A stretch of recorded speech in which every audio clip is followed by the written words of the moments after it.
Eu vou desativar minha câmera, mas antes eu vou dar um recadinho para vocês, que nunca é demais a gente dizer, que por favor desliguem as suas câmeras e os seus áudios. E se tiver no celular, então coloque o celular paradinho para que ele não se movimente, então derrube a minha apresentação. Deixa paradinho, evita aí a gente abrir o áudio enquanto a gente estiver conversando, e nós vamos abrir ao final para as perguntas, tá? Vocês vão anotando, e se tiver alguma perguntinha, a gente tira todas as dúvidas ao final. Então, eu vou desativar a minha câmera agora. É um prazer estar aqui com vocês de novo. Vou compartilhar com vocês a minha tela. Vamos lá. Para a gente falar sobre o tema de hoje, que é comunicação alternativa. Nós vamos ter aula dessa segunda-feira e da segunda-feira da semana que vem para falar sobre comunicação alternativa. E nós vamos começar falando hoje o que seria a comunicação. Vamos ver se aqui passa o slide. Bom, então o que eu tenho para falar para vocês, em princípio, é que a comunicação humana, ou seja, a comunicação que nós, seres humanos, usamos para conversar, pensar, ela é uma sucessão de maus entendidos. E por que isso? Por que eu falo que é uma sucessão de maus entendidos? Porque muitas das vezes eu falo uma coisa, e aí a gente pode estudar um pouquinho mais aprofundado depois sobre o pragmatismo e a semântica, por isso que eu dei um toque aí para vocês, depois dá uma pesquisada no Google, que eu acho muito importante vocês entenderem sobre isso.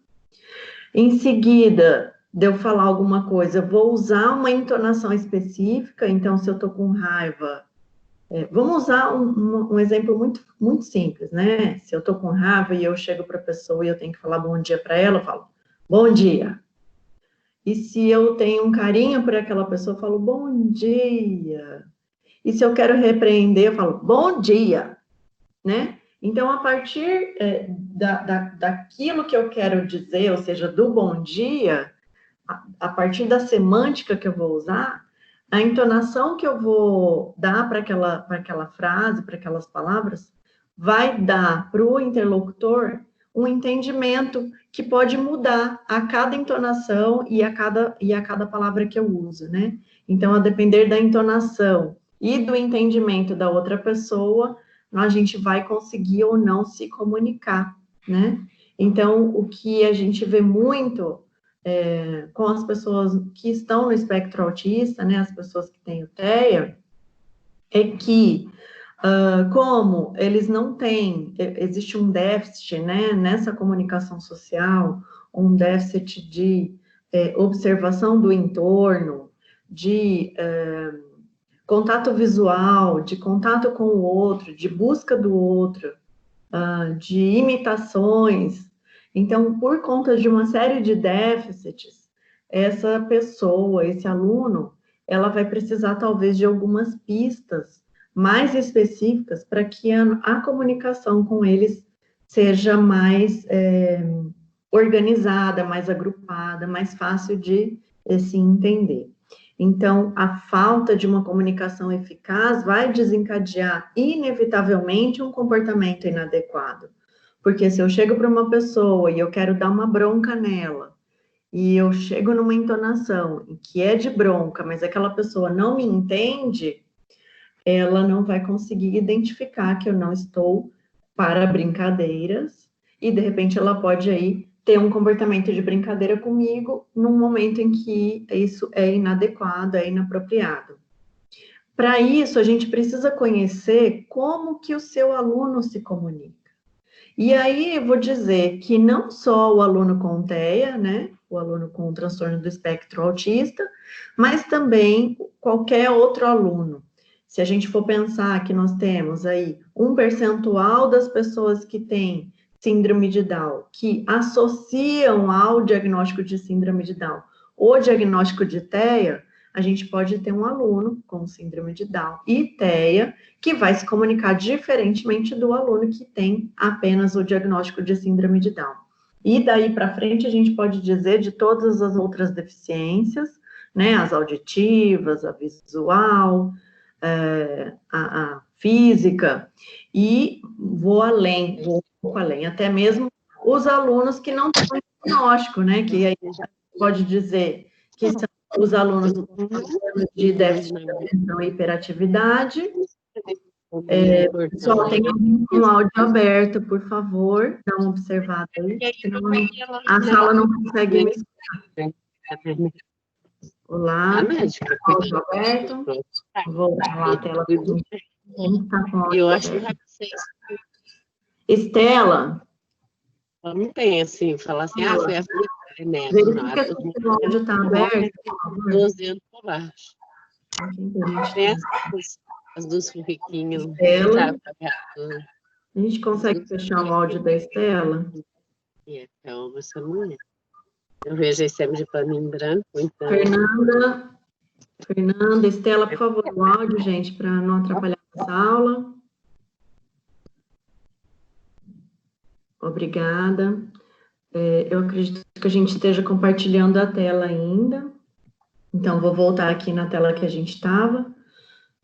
Vou voltar ao raciocínio para que vocês, então, entendam que conhecer o que o meu aluno tem, conhecer qual é o canal de comunicação que ele usa e saber de que forma que eu vou conseguir me comunicar, que eu vou conseguir atingir o objetivo que é a comunicação com esse aluno, vai ser a chave de todo o nosso trabalho ao longo dessas 2 aulas, né? Então, eu vou dar dicas para vocês conseguirem achar isso, e quando encontrar esse canal de comunicação, como que a gente pode fazer, né? A gente tem algumas técnicas que podem ser usadas, algumas delas são muito conhecidas, e outras vão ser aquelas técnicas que vocês vão desenvolver dentro de vocês mesmos, né? Dentro de um dia a dia de sala de aula, da necessidade daquele aluno naquele dia, da possibilidade que você tem de se doar naquele momento, das condições em que a sala vai estar, para que você possa direcionar uma atenção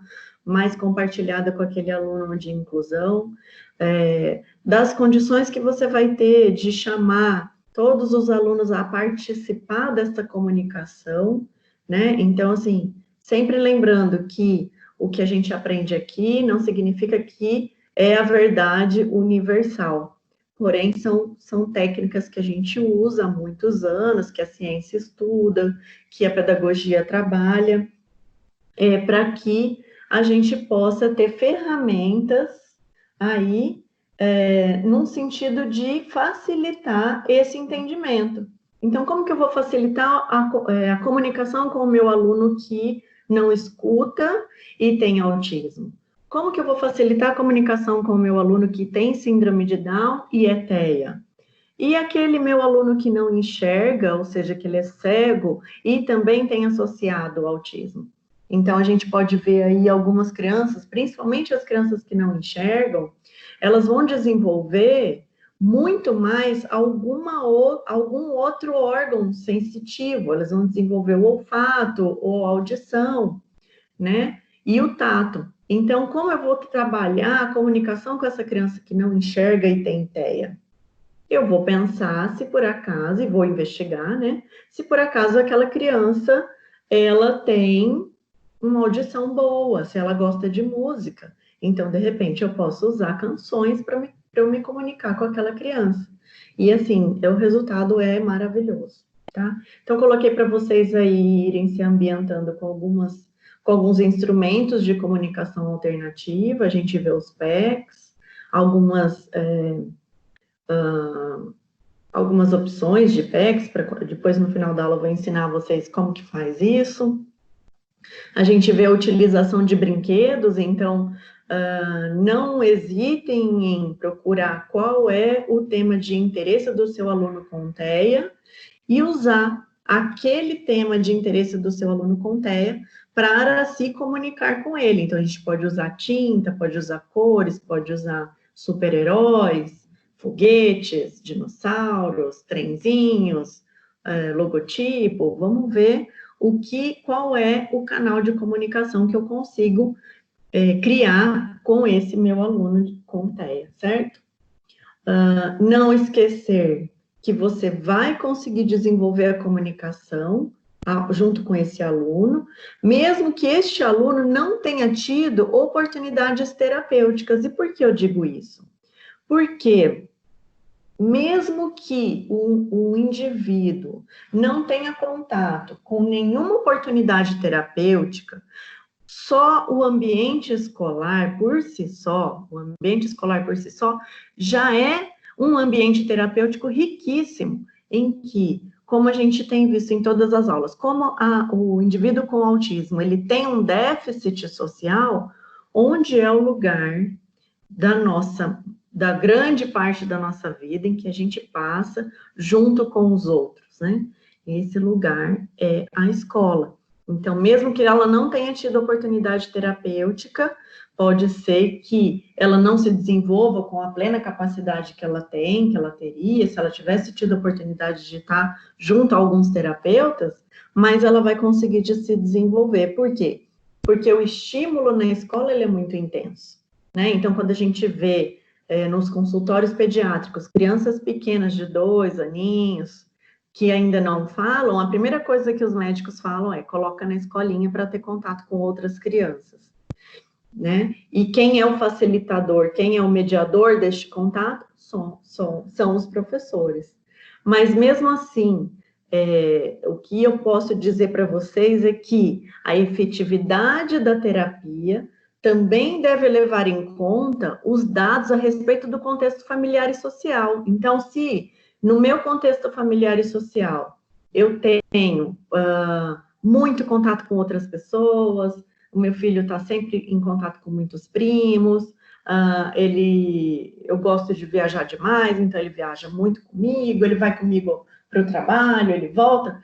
Esse contexto familiar vai fazer com que a efetividade terapêutica que, porventura, essa criança esteja recebendo, aumente.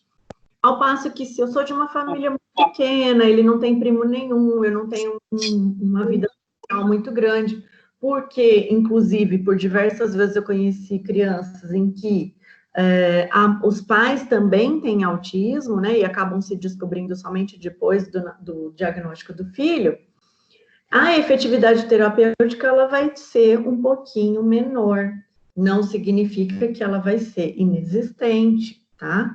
Mas ela vai ser um pouquinho menor. Se eu tenho um contexto familiar em que o pai ou a mãe, ou ambos, trabalham demais fora, não tem tempo de ficar em casa, quando estão em casa tem uma série de atividades para fazer, então essa efetividade terapêutica vai diminuir também, tá?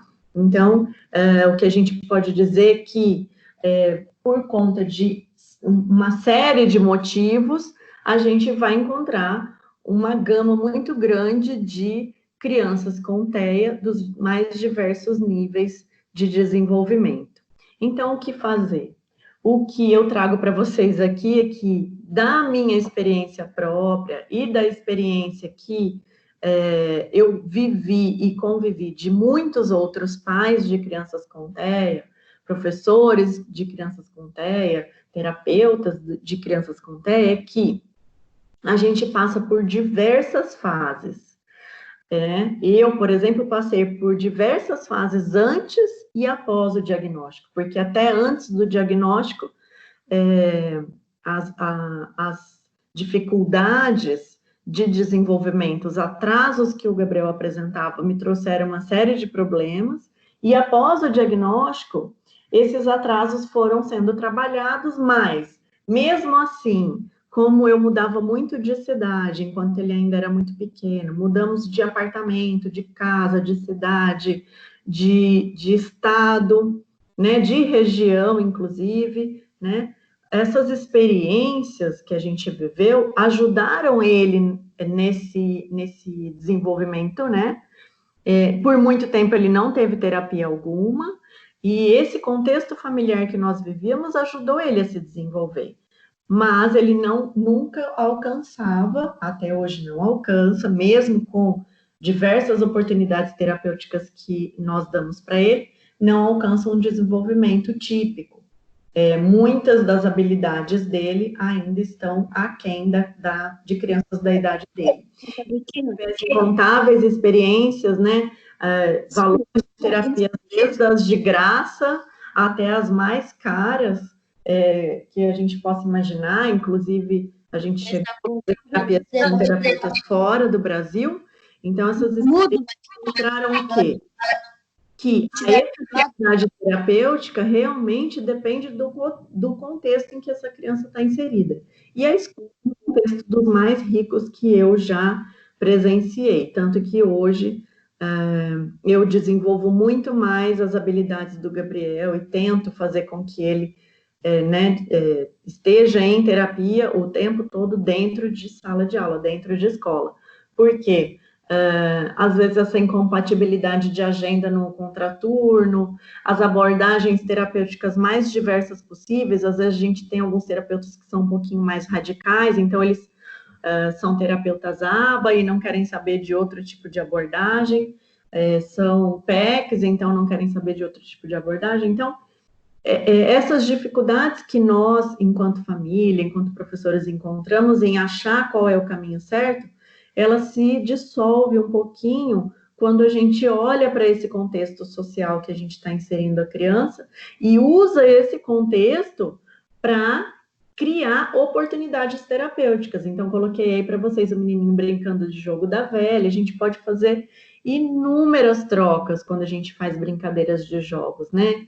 A gente pode ensinar troca de turno, ensinar palavras, às vezes em que a criança vai poder ou não falar, às vezes em que ela vai poder ou não agir, né? Ensinar cores, formas, uma série de coisas podem ser trabalhadas com um simples jogo de tabuleiro. A tinta, né, e o papel, que é eternamente nosso companheiro, que vai desenvolver o tato, pode desenvolver até mesmo aí essas questões sensoriais que o autista tem demais, né, trabalhar as cores, trabalhar o cognitivo, trabalhar pragmatismo, a semântica, e, obviamente, o contexto familiar, que é rico aí, quando os pais têm condições de trabalhar isso com os filhos. Então, a gente desce as panelas, pega a colher de pau, vamos fazer um batuque, vamos tentar ensinar palavras para essa criança através da música, né, através desses jogos de trocas, de repetição, de dança, para a gente trabalhar também a própria percepção. Então, assim, a riqueza terapêutica que existe no contexto familiar e no contexto de escola, no contexto social, são imprescindíveis para essa efetividade terapêutica que a gente busca junto ao aluno com TEA, certo? Então, para nós aqui, e para as experiências em que eu convivi, presenciei, testemunhei, o que mais deu resultado foi usar tudo que a gente aprende dentro do consultório, aplicar isso em sala de aula, em casa e quando a gente está com essa criança em sociedade, né? Então, se a gente está num parquinho, se está no shopping, se foi para uma aula de informática, se está na aula de natação. Então, o que mais dá resultado é sempre a gente descobrir qual é o caminho terapêutico, qual é o caminho que a gente pode usar com essa criança dentro de sala de aula. Essa é a experiência que eu trago aqui para vocês, e podem ficar tranquilos que eu tenho certeza de que enquanto vocês estiverem tentando, mesmo que a gente tenha erros e acertos, mesmo que a efetividade daquela tentativa não tenha sido tão prazerosa e tão positiva, a gente já plantou a sementinha e nós já estamos aí desenvolvendo, com certeza, um caminho diferente para esse indivíduo, para esse aluno.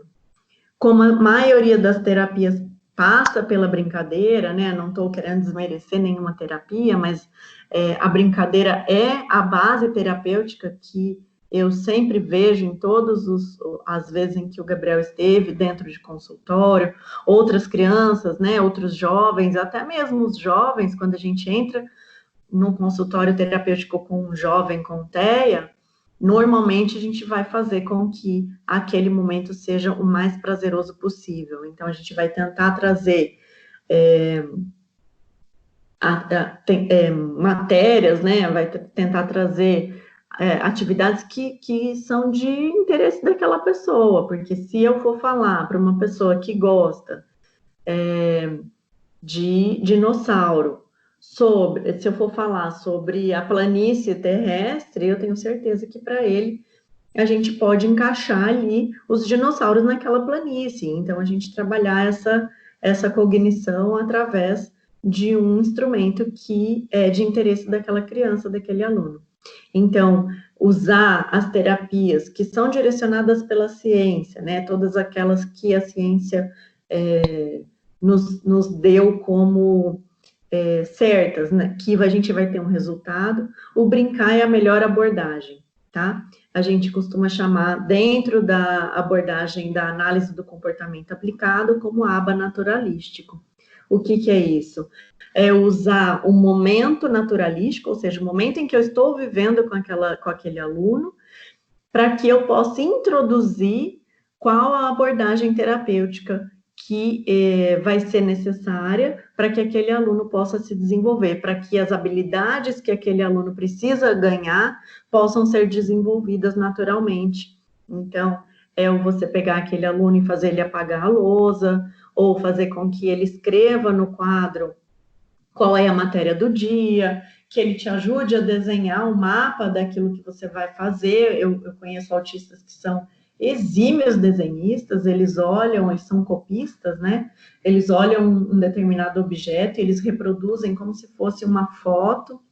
Então, você buscar nesse indivíduo, nesse aluno, o que é que ele tem de interesse e como você pode usar ele dentro de sala de aula para que você, usando ele, possa ensiná-lo a forma correta de se comportar, uma forma diferente de falar, um sentido diferente daquele que ele tem na sua cabeça lá já armazenado. Então, o professor, a família, os amigos vão repetir as brincadeiras, né? E ajudar para que os déficits daquele aluno com autismo possam ser trabalhados. Então, se a gente tem aí que trabalhar a propriocepção, a gente pode pegar, como coloquei para vocês nessa primeira figura, uma caixa de papelão com um amigo junto, coloca ali dentro. Então, a gente vai estar trabalhando isso. Trabalhar o sensorial com as bolinhas de sabão lá na hora do recreio, na hora de uma atividade externa. E a atividade em prono, que vai trabalhar a ideação também, como a gente vê aí o pai segurando a criança num movimento de avião. Então, brinquei muito com o Gabriel de prono, a gente fala, né? Que é quando tá de barriga para baixo. Tem aquele da carriola também, que você pega a criança pelos pés e faz ela andar. Então, assim, é uma série de brincadeiras que a gente usa exatamente para tentar ir suprindo esses déficits que o autismo traz para aquele indivíduo. A gente tem aí o que seria a habilidade social, que a gente fala muito, né? Então, seria difícil a gente, em tão pouco tempo, listar todas as habilidades sociais que o ser humano precisa desenvolver para ser considerado uma pessoa típica, né? A gente pode imaginar, se eu perguntar para vocês, quais são as habilidades sociais que você usa desde a hora que você acorda, né? Então, se você for listar isso, quais são as habilidades que você faz em 4 horas, vamos dizer assim, que seria da hora que você acorda até a hora que você vai comer o seu almoço, você passaria horas e horas e mais horas aí descrevendo, porque tudo que nós fazemos, todos os movimentos, todo o pensamento, toda a ideação, o andar, o respirar, o se comportar, o posicionamento corporal, o posicionamento quando eu sento, quando eu ando, o posicionamento quando eu falo com outra pessoa, quando eu estou escutando, tudo isso são habilidades sociais. Então, se nós formos fazer uma lista, evidentemente que nós temos já essa lista pronta, e são testes que são feitos com pessoas com TEA ou com atraso no desenvolvimento, para que a gente possa identificar qual é a habilidade social que ainda precisa ser trabalhada. A gente ia ficar aqui muito tempo. Mas uma coisa importante que eu quero que vocês levem consigo é sempre que essa habilidade social tem que sempre, eternamente, ser considerada dentro do contexto cultural daquele indivíduo, tá? O que é isso? É que dentro de uma determinada sociedade, um comportamento social vai ser ou não considerado habilidoso. Então, se eu estou lá no Japão, qual é o comportamento social de se cumprimentar um outro japonês? Muito dificilmente você vai ver um japonês vindo te abraçar e te dar um beijinho, 2 beijinhos, e a gente pode ir até muito mais perto. Se a gente vai para o Rio de Janeiro e você vai cumprimentar um carioca, normalmente você vai deixar ele sem o segundo beijo, porque no Rio a gente cumprimenta com 2 beijos no rosto. Em São Paulo, muitas das vezes é um só, em outros lugares é só o aperto de mão, né? No Japão é aquela, você se curva perante a outra pessoa, ou faz um sinal com a cabeça, né? Então, o comportamento social, ele pode ou não ser habilidoso a partir do contexto em que aquele indivíduo está sendo colocado, né? Aí vocês podem dizer assim, então, que quando eu chego na sala de aula, o que deve ser feito? Se aquele seu aluno não tem a mínima ideia de qual é o comportamento que deve ser feito quando ele entra em sala de aula, a gente pode ensinar esses padrões de comunicação para ele. De que forma?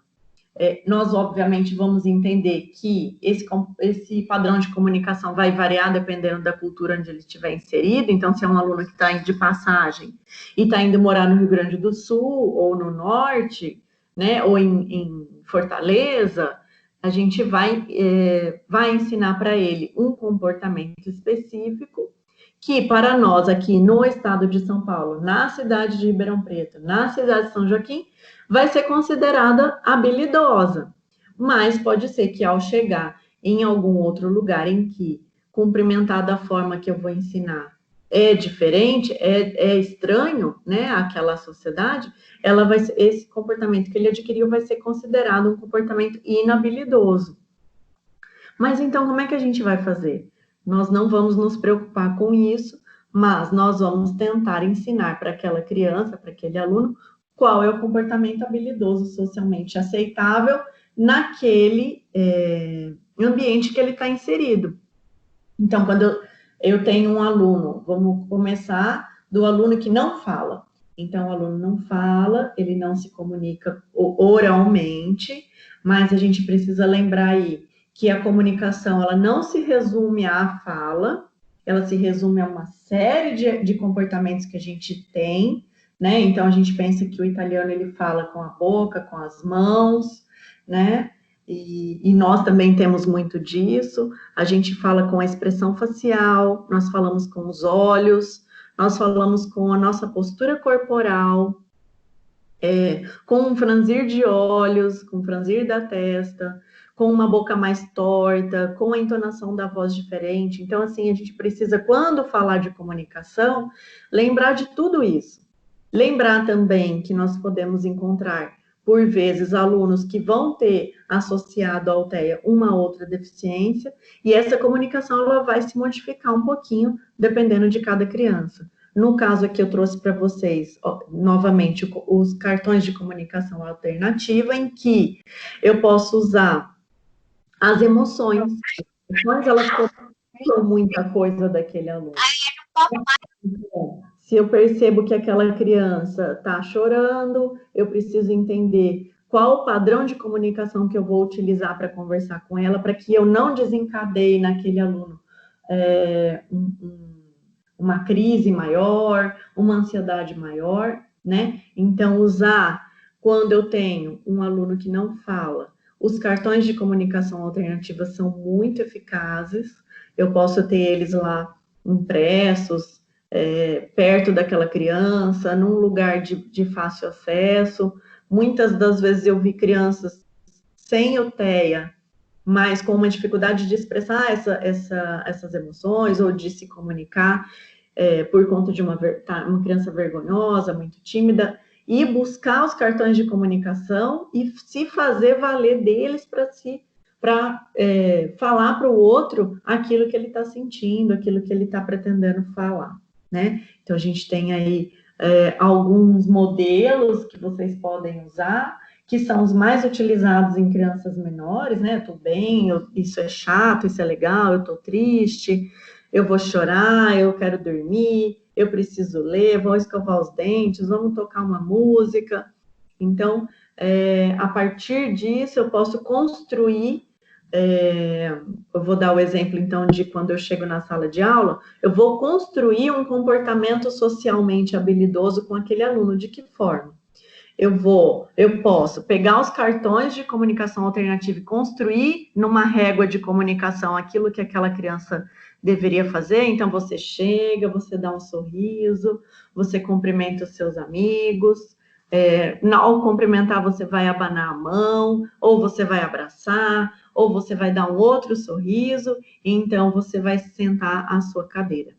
Ou então, quando eu tenho um aluno que que fala, né, que é verbal, o que eu vou tentar fazer com ele? Posso começar com pequenas dicas através do cartão de comunicação e dizer para ele, olha, esse aqui é chorar, vamos repetir? Você não vai chegar chorando em sala de aula, você vai chegar feliz, vamos dar um sorriso, vamos dizer olá, né? Vamos dizer como vai, vamos dizer que eu estou bem, vamos acenar e vamos sentar. Então, essa construção de comunicação que inicialmente pode se passar despercebida por vocês, ela é de suma importância, porque a partir dali você está criando a primeira conexão de comunicação com o seu aluno, porque ele se sente inserido, ele sente que ele chegou, que ele é bem recebido, que ele tem em você a segurança de que é uma pessoa que vai entender quando ele quiser se comunicar e quando ele quiser conversar com você. Tá? Então, pensar aí, de repente fazer uma lista, né, numa folhinha, a partir da observação daquele aluno específico, quais são os comportamentos sociais que aquela criança ainda não adquiriu, né? Para quê? Porque a comunicação, ela perpassa, como eu disse lá no início, por uma série de coisas. Então, eu digo, eu dou uma entonação, você compreende da forma que você quer, que você pode, que é possível para você, e você vai me dar uma resposta. Então, a comunicação é exatamente essa troca de habilidades, né? Se eu tenho uma habilidade maior de concentração naquilo que o outro está falando, de observação, né? Uma habilidade talvez aí da semântica maior, porque eu leio mais livros, eu tenho um vocabulário mais extenso, então a minha habilidade para se comunicar, ela vai ficando cada vez melhor.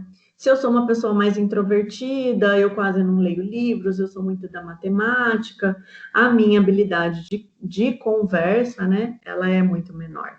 E se a gente pensar que a grande maioria das pessoas com diagnóstico de TEA é meninos, lembra daquele percentual que a gente conversou nas primeiras aulas? E se a gente pensar que o homem é naturalmente menos habilidoso socialmente para conversar, né? Esses comportamentos sociais no homem, eles são menos desenvolvidos do que na mulher, então a gente vai ter aí um percentual realmente muito grande de crianças com TEA do sexo masculino com dificuldade de comunicação, mesmo aqueles que são verbais, porque por diversas vezes eu encontro crianças verbais, TEA, masculinas, que têm um vasto vocabulário, mas a comunicação deles é muito empobrecida. Por quê? Porque socialmente não basta a gente ter vocabulário, a gente precisa ter comportamentos que vão permitir com que eu observe o entorno e possa dizer adequadamente aquilo que seria necessário ou que seria possível dizer naquele determinado momento. Então, se eu chego numa roda de meninas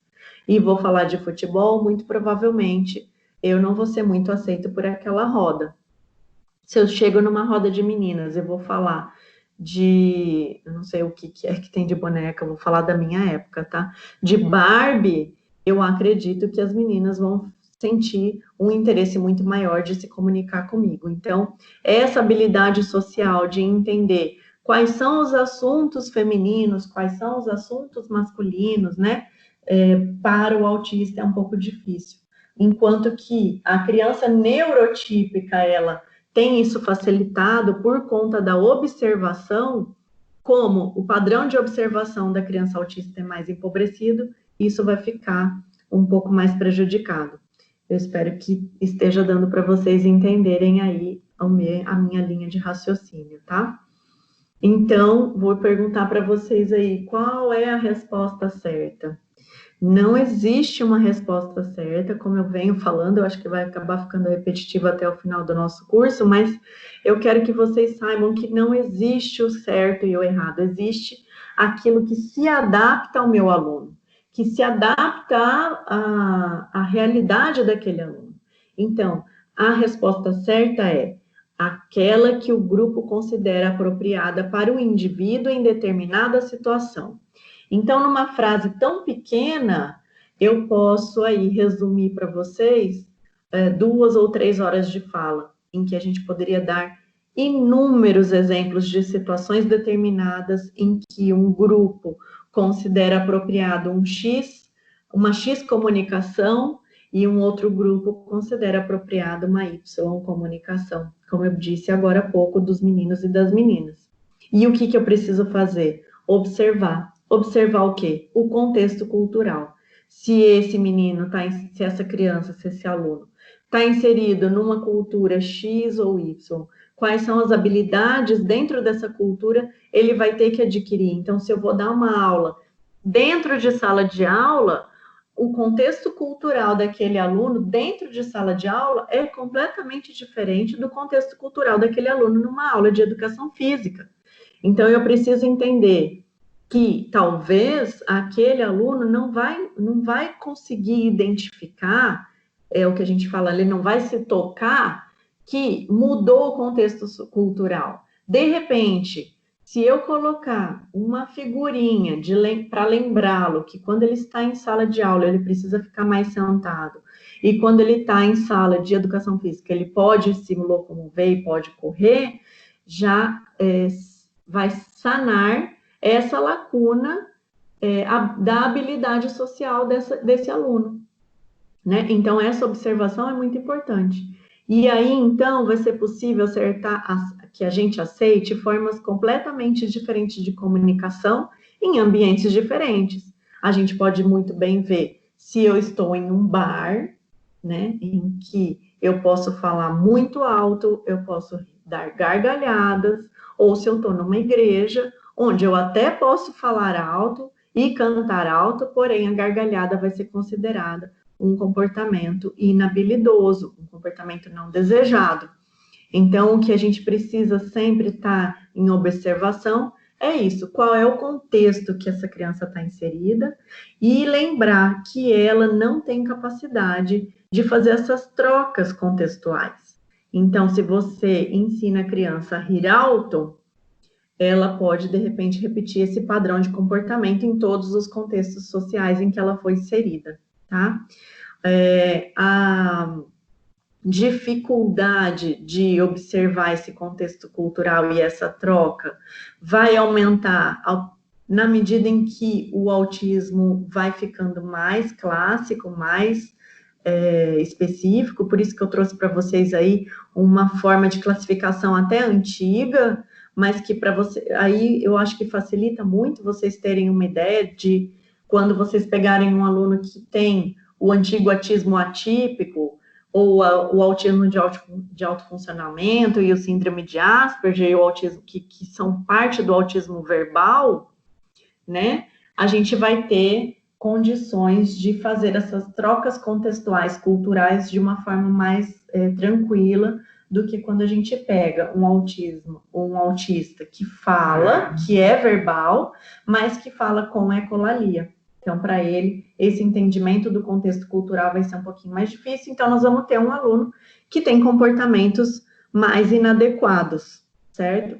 mas isso não significa que ele faça de propósito, e também não significa que se você não conseguir fazer com que ele se adeque ao comportamento adequado que todos estão ali inseridos, se você não conseguir fazer isso, não significa que você não está fazendo a coisa certa, tá? A gente aí está lidando com uma dificuldade realmente neurológica.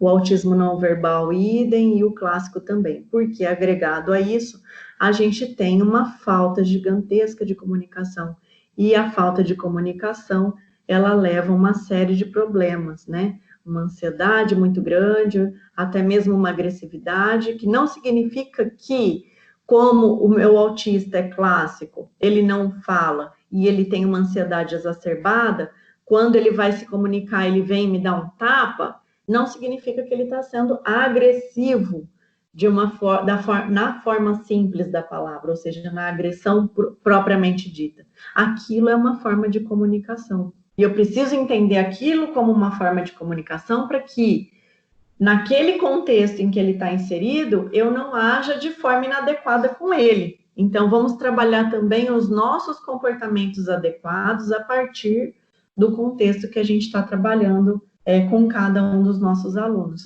É uma coisa fácil de acontecer? Não é.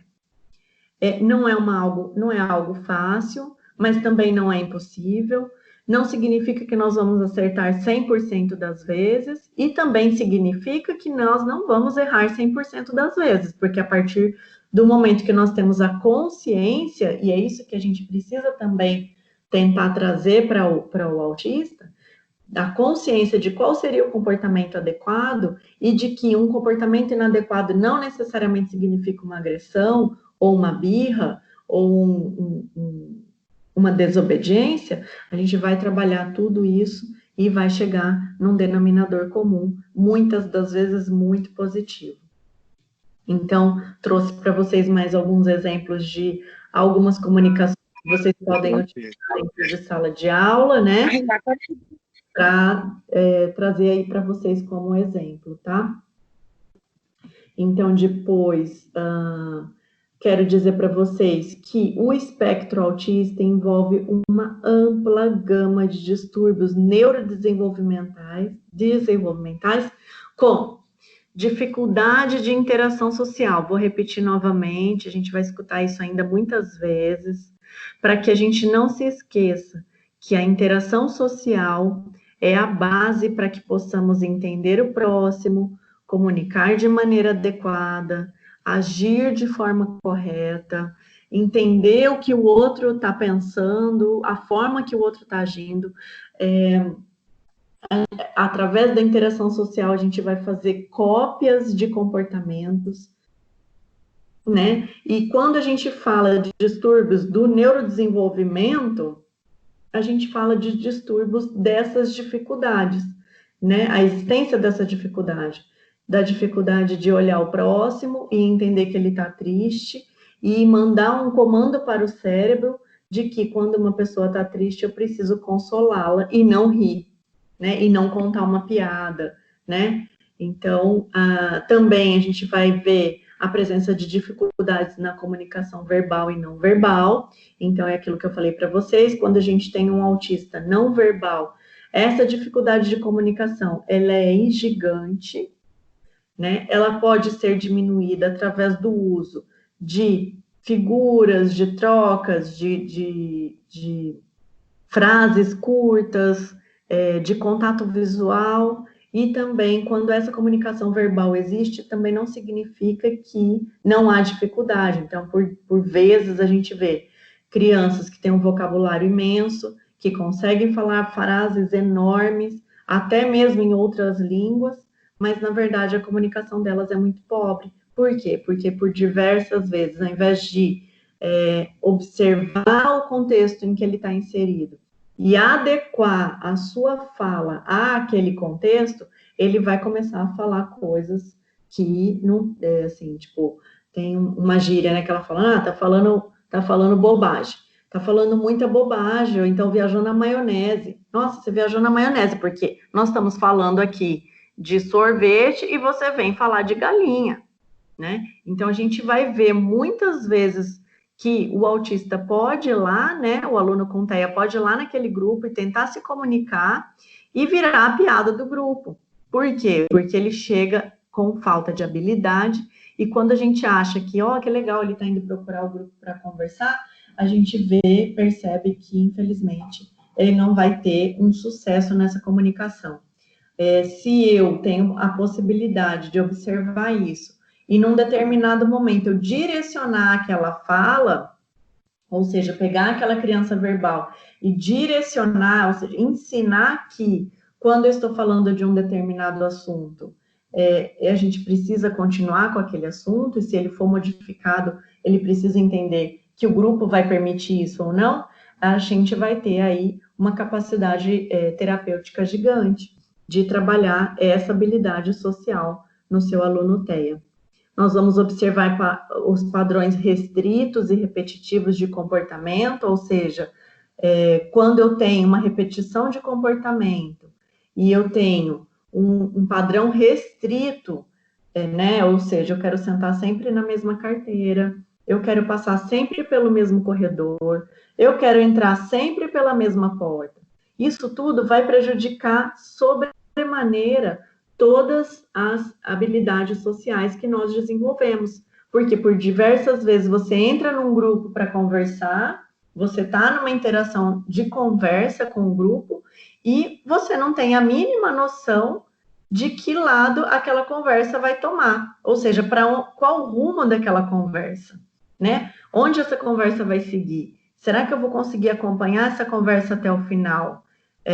Eles vão falar de um assunto que eu vou conseguir interagir, eles vão falar de um assunto que eu não gosto, que me deixa triste, né? Então, para o nosso cérebro, isso não é tão doloroso quanto para um cérebro restrito e repetitivo, porque ele chega numa roda de conversa, ele não sabe qual vai ser a troca, e então ele quer repetir aquela conversa que ele sabe exatamente como vai começar, qual vai ser o meio e o final. Então, muitas das vezes, a gente vê crianças autistas repetitivas porque elas gostam desses padrões. Então, a gente vê a criança que enfileira os brinquedos, que gosta de passar, de colocar a mesma roupa, que gosta de comer a mesma comida, né? Então, esses são os padrões restritos e repetitivos que estão presentes no TEA. O uso funcional da linguagem acaba sendo prejudicado, que é aquilo que a gente falou. Nós temos aí um autista que pode ser super falante, que tem uma série de frases prontas, uma série de palavras guardadas no cérebro, porém aquela linguagem não é funcional, ou seja, ele não tem condições sequer de chegar para você e dizer que ele precisa ir ao banheiro. Por quê? Porque para ele, que não tem a habilidade social de entender que naquele contexto de sala de aula é preciso pedir para ir ao banheiro antes de sair desvairadamente até o banheiro, ele não vai usar aquelas palavras, eu quero ir ao banheiro, de forma funcional, ou seja, ele nem vai usar, em que pese ele saiba, e ele possa e ele tenha capacidade. Então, quando eu observar num aluno verbal que é possível ele construir essa habilidade social, esse contato social, eu posso ir ensinando ele aos poucos. Então, eu chamá-lo e dizer, todas as vezes em que você for ao banheiro, eu preciso dizer, eu preciso ir ao banheiro. Se ele não consegue fazer isso, a gente usa uma figurinha na porta da sala para que ele busque a figura e traga até o professor para receber a autorização.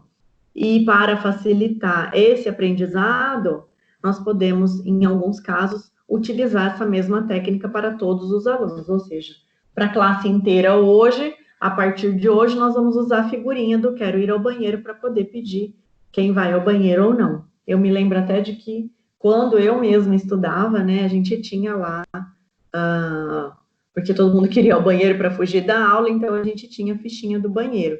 Quando acabava as 3 fichas que o professor disponibilizava por aula, a gente precisaria esperar até que o aluno que foi com uma das fichas voltasse para que eu utilizasse aquela ficha para ir ao banheiro. Então, são algumas dicas aí que vocês podem usar no dia a dia para dar uma funcionalidade para essa linguagem existente no seu aluno. Quando a linguagem não existe e a gente tem uma criança com autismo que é não verbal, o uso de figuras é muito importante, né? E aí a gente pode ir além e pegar aquele aluno que é surdo e também tem autismo. Então, a gente vai precisar, e se for possível, ensinar Libras para ele, e aí a gente trabalhar Libras para que ele se comunique, ou então a gente pode usar as figuras também para ir como facilitador, né? As figuras, elas vão ser facilitadoras. Em alguns casos, elas vão trabalhar como Picture Exchange Communication mesmo, usar essas figuras para trocas de comunicação, principalmente quando a gente tem o autista que é severamente não verbal, mas também elas podem servir aí como um suporte para o desenvolvimento dessa função da linguagem. E a gente vai ter aí um distúrbio no desenvolvimento sociocognitivo. Por quê? Porque a gente sabe muito bem, para que eu aprenda muitas das coisas que nós aprendemos, a relação social, ela está intrínseca na relação cognitiva, no cognitivo. Então, eu tenho um cognitivo positivo quando o meu desenvolvimento social também é positivo. Quando nós temos crianças muito introspectivas ou muito agitadas, a gente tem um prejuízo nesse desenvolvimento cognitivo considerável, certo?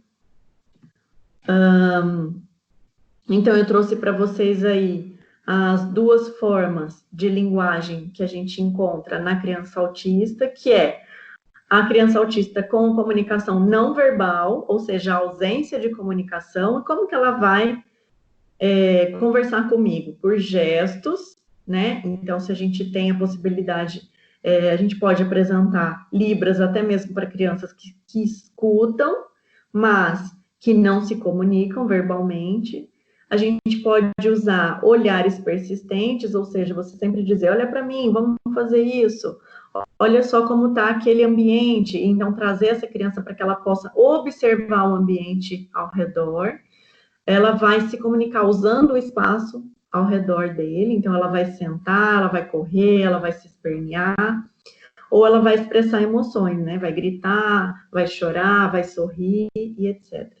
Hoje a gente sabe que existe milhares de aplicativos que auxiliam nessa comunicação não verbal. Quando a gente tem pessoas aí que são tetraplégicas e não conseguem falar, a tecnologia hoje até permite que o computador leia a retina daquela pessoa, e através da retina ela vai, e padrões, né, de comunicação, ela vai formando palavras e depois frases, e até esse sistema de preenchimento automático, né, que a gente tem aí quando a gente vai escrever, e correção automática é utilizada, é uma tecnologia super avançada. Tudo bem que muitas das vezes acaba atrapalhando a gente, e o corretor acaba escrevendo as palavras mais engraçadas aí nas nossas comunicações do dia a dia, mas essa tecnologia é muito utilizada, principalmente na comunicação não verbal, em que a gente pode também usar o treino do olhar para que a criança escreva, né, aquelas palavras que estão ali para expressar aquilo que ele deseja se comunicar. A gente tem muitos autistas adultos que são não verbais, mas que se comunicam brilhantemente através da tecnologia da informação, né, dos computadores, desses aplicativos e tudo mais. Nós temos, então, aí, num segundo bloco, a comunicação verbal desses indivíduos autistas, que são aqueles que efetivamente conseguem desenvolver a oralidade, né? Só que a gente vai ter aí aquela gama de pessoas que eu coloquei para vocês nesse slide, que eu vou voltar só um pouquinho. Então, vocês veem aí do lado direito acima, a gama de diferentes autismos que a gente tem dentro do TEA. Então, vai ter o autista típico, de alto funcionamento, a síndrome de Asperger, até o autismo com ecolalia, que eles vão encaixar nessa comunicação verbal. Lembra que eu trouxe para vocês aquele autista que começou a se comunicar com frases de desenhos da Disney, né, dos filminhos? Aquilo é uma ecolalia que, por um determinado momento, foi usado como um meio de comunicação. Então, a gente tinha uma criança autista verbal que não tinha uma linguagem adequada, né? Ele tem uma linguagem ecolálica, e aí ele não vai conseguir usar essa linguagem de forma normal, ou seja, ela tem um uso anormal da linguagem, né? Ao passo que alguns autistas com uma comunicação verbal boa vão ter aí, apresentar o atraso ou a perda da linguagem. Por quê? Porque eles não vão conseguir ler, né? Eles não vão conseguir observar o entorno, não vão conseguir ler as expressões corporais que a outra pessoa está passando para ele. Então, ele pode chegar lá para conversar com uma menina e essa menina não está nem um pouco a fim de conversar com ele, né? E aí ele continua falando, inclusive, de um assunto que não tem interesse nenhum para aquela outra pessoa, e aquela outra pessoa vira os olhos, mas esse virar de olhos para o autista ele passa despercebido. Então, em que pese ele tenha comunicação verbal, ele seja uma criança oral, ele tenha um vocabulário extenso, ele fale até outras línguas, aquele atraso social, de observação social, vai fazer com que ele perca essa capacidade de se comunicar, a capacidade de linguística, tá? Então, aí a gente precisa estudar um pouquinho depois, eu vou deixar de tarefa para vocês, sobre a pragmatismo e semântica, que consegue fazer com que o autista, né, quando a gente trabalha pragmatismo e semântica, fazer com que o autista oral se desenvolva nessa linguagem, nessa comunicação. Esse atraso, ele fica um pouco menos evidente, tá? Quando a gente encontra aí um aluno autista ecolálico, o que a gente faz é usar essas frases da ecolalia e dar sentido a elas, né? Assim como os pais daquele menino autista, daquele moço autista, né? Começaram a fazer. Eles inicialmente colocaram um objeto de interesse dele, que era o papagaio, usavam as frases ecolálicas para dar sentido àquela comunicação que ele estava tentando expressar, e num segundo momento eles passavam, então, a se representarem, né, enquanto pai e mãe, à frente daquele menino, e então tiraram a figura, né, que seria uma figura de apoio, para que entre eles ecolalicamente se comunicassem. E num terceiro patamar, aí, num terceiro nível, eles acabaram conseguindo com que o moço desenvolvesse, a partir daquela gama de palavras que ele tinha, né, daquele vocabulário imenso que ele tinha, desenvolver uma forma mais parecida com a nossa de linguagem, certo? Então, como que eu vou identificar os déficits que esse aluno tem de comunicação e quais os modelos que eu vou seguir? Então, como que eu posso fazer uma observação de déficit? Normalmente, eu olho o outro, né? Então, se o outro corre muito mais do que eu, significa que eu tenho um déficit no treino de corrida. Se o outro cozinha muito melhor do que eu, significa que eu tenho um déficit no treino ou na habilidade de cozinhar, certo? Então, como é que eu vou fazer? Eu vou observar os outros alunos. Se eu não tenho ideia de qual seria o grau de desenvolvimento que aquele aluno precisaria ter, a observação do outro, né, a observação dos pares, é uma das mais ricas que vocês vão poder utilizar. Então, você vai observar o outro aluno, na sua grande maioria, consegue ficar sentado em carteira por meia hora sem se levantar, né? Todos os dias, todas as semanas, todos os meses, o ano inteiro. A maioria das crianças consegue ficar 30 minutos sentados sem se levantar. Ou não, as crianças ficam 15 minutos e vira e mexe, uma tem que se levantar para poder interagir um pouquinho com a sala. Então, se o seu aluno autista também faz isso, nós vamos começar a identificar que aquilo não é necessariamente um déficit que nós vamos nos preocupar com ele. Vamos deixar ele para um segundo momento. Então, observar que se o aluno chega em sala de aula, coloca a mochilinha na carteira e consegue tirar os materiais de dentro da bolsa, e o meu aluno autista não consegue fazer isso, tá aí um déficit fácil de identificar e que eu posso trabalhar para que ele adquira essa habilidade. Então, o que eu posso fazer? Colocar lá na carteira dele pistas visuais dizendo, chegar, assim como a gente tem aqui, se jogar no chão, né? Colocar lá uma figura de uma criança chegando na carteira com a mochila, a criança abrindo a mochila e pegando o material de dentro da mochila, e aquele aluno colocando o material em cima da mesa.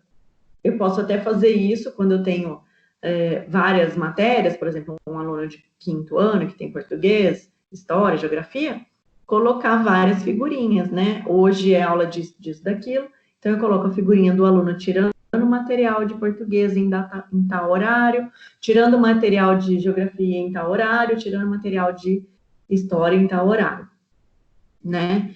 Outra forma de observação é nas brincadeiras e na comunicação dos demais alunos, né? O que eu vou observar? Que aquele grupo brinca de X forma, e eu vejo que o meu aluno autista não gosta de brincar, não quer interagir, não consegue.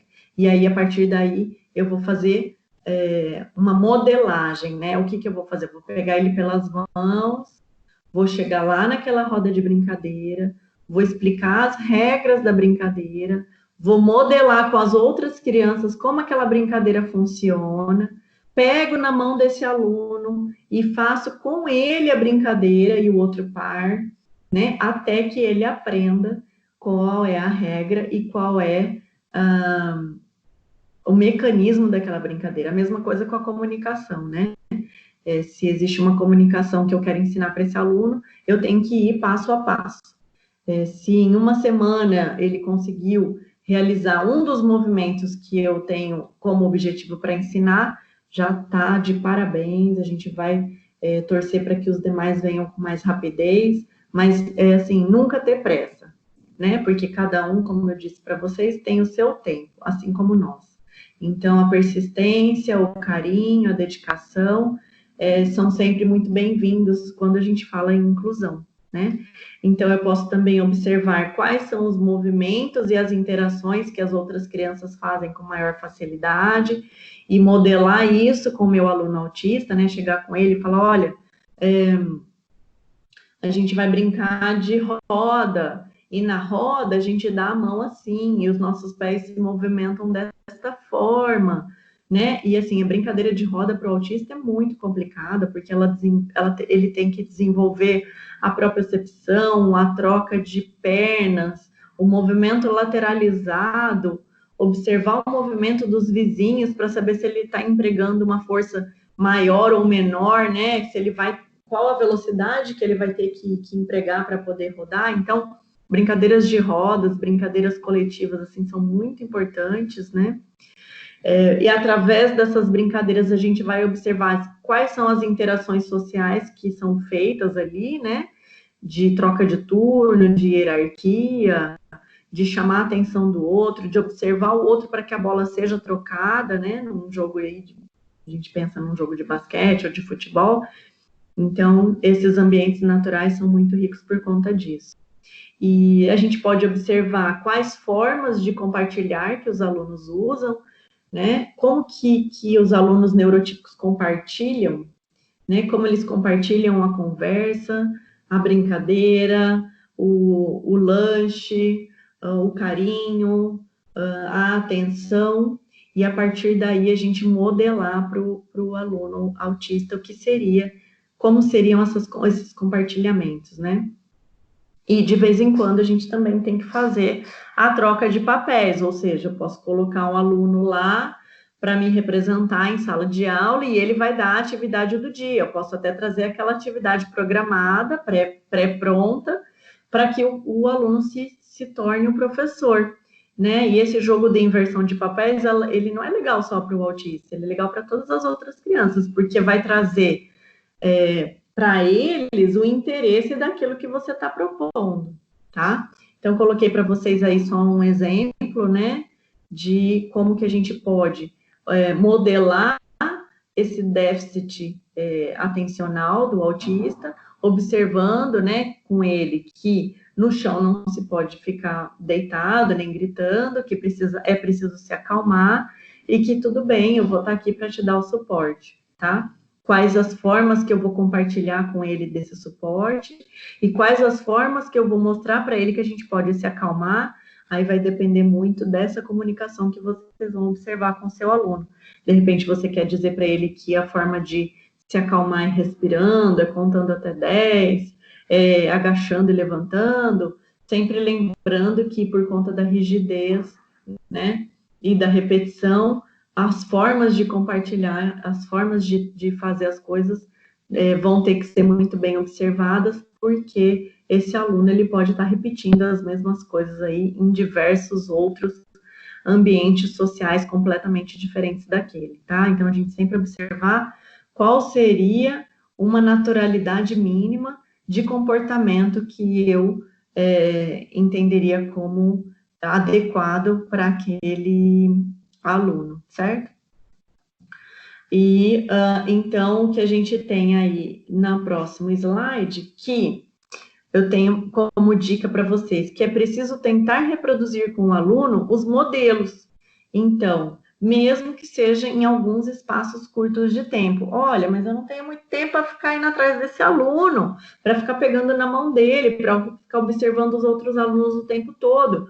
Ok, a gente começou falando mesmo que a escola é só um espaço terapêutico rico, ele não é a terapia, né? Mas a gente pode usar essa escola, né, e esse espaço terapêutico rico em alguns momentos, mesmo que seja num curto espaço de tempo, em que você conseguiu pegar lá o zelador da escola ou assistente da escola e conseguiu pegar as figurinhas aí de pistas visuais e levar aquele menino para o banheiro e ensinar ele que a barriga tá roncando, que ele precisa fazer xixi, né, que tá doendo e que ele precisa entender que aquela dor que ele está sentindo significa xixi ou cocô, né, vamos dizer assim, que ele precisa ir lá no banheiro. Então, por diversas vezes, né, eu tive que ensinar o Gabriel o que era o frio, o que é o calor, até hoje ainda, eu preciso de vez em quando lembrá-lo, mas essa noção de frio e de calor para o Gabriel e para as crianças autistas é muito difícil de existir, né, assim como aquela das necessidades, então, quando ele está com fome, que está com sede, então, ensinar eles o que seria isso, né, é muito importante, mesmo que a gente use aí um pouquinhozinho do nosso tempo por dia, ou use o auxílio de alguém que está ali em sala, né, ou na escola, para nos ajudar a, dando essas pistas visuais, fazer com que a criança, das próximas vezes, execute por exemplo, na pista do banheiro, né, vamos ter 1, 2, 3, 4, 5, 6, 7, 8 quadrinhos. Se, num determinado momento, o meu aluno autista consegue realizar uma dessas atividades, ou seja, ele adquire uma dessas habilidades, a gente já teve um avanço terapêutico, certo? Então, eu trouxe aí para vocês a figura do menino e da menina para facilitar quando vocês forem trabalhar com os alunos. Então, vocês podem colocar a mão na barriguinha deles e dizer que quando a barriga estiver doendo, ele precisa tentar ir ao banheiro, né, mostrar onde é o banheiro, mostrar aquela fichinha que a gente comentou de que ele vai ter a permissão de chegar até o banheiro, né? Então, é preciso a gente tentar reproduzir esses modelos sociais, esses modelos comportamentais, mesmo que em algum momento, porque senão esse sofrimento que a criança está tendo vai reverberar numa crise ou até numa agressividade, e vai ser muito pior para nós controlarmos isso em sala de aula do que a gente perder um tempinho lá e ensinar a criança a atividade que é sequencial, né? Essa atividade sequencial. Outra dica é envolver o aluno em todas as atividades, né? Se eu estou lá apagando a lousa, eu buscar ele para apagar a lousa. Se eu estou levando material para os outros alunos, eu tentar colocar ele para entregar esse material, né? E sempre mostrando e nominando as coisas. Eu acho que nominar as coisas ajuda muito. fazer com que o aluno toque o objeto. Então, você vai dizer, esse aqui é o caderno, fala caderno, né? É muito legal. Isso a gente está usando aí o que a gente chama de modelagem, né? Você colocar o braço no braço dele, a mão na mão dele, ensinar ele a escrever, pegar no lápis com a mão dele, ou então ensinar ele a pegar o zíper da mochila que ele vai abrir com o dedinho dele. Você pega no dedo dele. Então, a gente está modelando. E a partir do momento que você modela, você faz uma conexão no cérebro de que aquele movimento de chegar até o zíper, fazer a pinça na mão, fazer uma força X, aí a ideação, né? Eu tenho que idealizar qual é a força que eu tenho que fazer e qual é o movimento para baixo ou para cima que eu tenho que fazer. Então, eu me lembro que quando eu ensinei o Gabriel a abrir os zíperes, ele não sabia para que lado puxar, ele achava que puxava o zíper e o zíper andava para o lado esquerdo ou para a direita. Então, é você modelar cada um dos passos do movimento que você está ensinando, né? Pode ser um simples jogo de exploração, com nomeação, né? De texturas diferentes, das flores do jardim, né? Você vai explorar a sala de aula, observar que existe a lâmpada, onde está o interruptor dessa lâmpada, quando que a gente apaga isso. E é legal esse negócio de nomear e de explorar a sala, porque isso elimina uma série de ansiedades que o aluno possa vir a desenvolver, né? Num determinado momento, o Gabriel desenvolveu uma ansiedade muito grande na luz apagada da sala de aula. Então, a gente tinha um problema enorme quando tinha algum apagão, quando acabava a luz ou quando alguma lâmpada queimava, né? Ou se ele estava assim em sala de aula e de repente escurecia e a luz não estava acesa ainda. Então, essa exploração e a nomeação para que eles entendam, que eles toquem, eles saibam como é que funciona, é muito importante. E você precisa modelar isso enquanto professor, porque, lembre-se, né? O contato social do autista é muito pequeno e, com isso, vai dificultar para a criança autista entender que aquele botãozinho que está na parede é que comanda o acender ou apagar das luzes da sala de aula. A mesma coisa o ventilador, o apagador, o giz e tudo mais que vocês forem usar. Nomear, fazer com que eles explorem a textura, explorem para que serve aquilo, vai ser de grande importância para que a gente possa desenvolver essa comunicação, tá? Você pode, não tem problema nenhum, gente, olha, uma coisa que muitas vezes eu escutei isso em terapia, dos médicos, de familiares, de que eu ajudava demais o Gabriel, então tudo eu pegava para ele, tudo eu fazia para ele, tudo eu fazia com ele, né? Na verdade, não é isso, você pode ajudar a pegar sim, você pode pegar mão na mão, braço no braço, corpo no corpo, às vezes até assim, muitas das vezes para ensinar a subir a escada, eu pegava o pé, né, no tornozelo do Gabriel e erguia o tanto suficiente para ele entender qual é a altura daquele degrau, forçava a mão dele no corrimão para que ele entender qual é a força que ele tem que empregar para segurar no corrimão, né, e trocas dos pés, do direito e do esquerdo. Então, não tem problema nenhum vocês fazerem isso, a gente chama isso de modelação, e num determinado momento em que vocês percebem que aquele aluno é capaz de aprender aquilo, e olha que a capacidade ela é inesgotável, a gente pode ir modelando, ajudando e pegando na mão dessa criança até que ela consiga fazer por si só. E sempre observar que muitas das vezes, como é criança mesmo, né, eles se aproveitam da nossa boa vontade. Então, a partir do momento que você pega na mão da criança, ensina ele a abrir o zíper, e você vai... O próximo passo seria você diminuir a força que você emprega e estimular que ele empregue aquela força que vocês estão acostumados a empregar. Então, assim, olha, vamos pegar aqui no zíper. Então, você fala, aperte bem os dedos, e você aperta bem o dedo dele. De repente, você solta, você sente que ele soltou o dedo, você fala, aperte bem os dedos e faça uma força leve, até que ele consiga apertar bem os dedos e então deslizar o zíper para cima e para baixo para poder abrir a mochila, né? Então, é preciso mostrar tudo, mostrar as pessoas, as situações, quando uma criança chora, explicar o porquê do choro, quando uma criança está gritando, explicar o porquê do grito, porque assim, com essas explicações, né, o porquê que o adulto está gargalhando e etc., a gente faz com que a criança consiga entender o seu entorno e a gente chama essa criança para estar observando, né? Então, eu trouxe para vocês aí mais algumas figurinhas, né? De o que você tem que fazer quando você se levanta, o que você vai fazer quando você está no computador, quando você vai passear, quando você tem atividade da escola. Essas 3 figurinhas de baixo a gente usa para criar o quadro de rotina, né? Quando a gente vai programar a rotina daquela criança semanal ou diária.